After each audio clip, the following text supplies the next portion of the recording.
Moje ime je Luka Manojlović, dolazim iz Nove Gorice, iz Slovenije i ovo je moj treći put na Sinergiji. Šta je bila tema vašeg predavanja ove godine?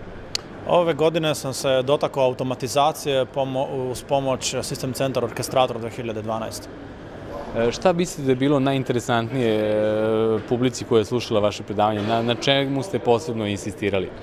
Mislim, ovaj produkt je fantastičan kao sama ideja automatizacije data centra i automatizacije environmenta, tako da mislim da sam sa nekim demotima koje sam imao, kao sam praktično prikazao kako stvar funkcioniše, prepričao publiku da upotrebljava taj produkt.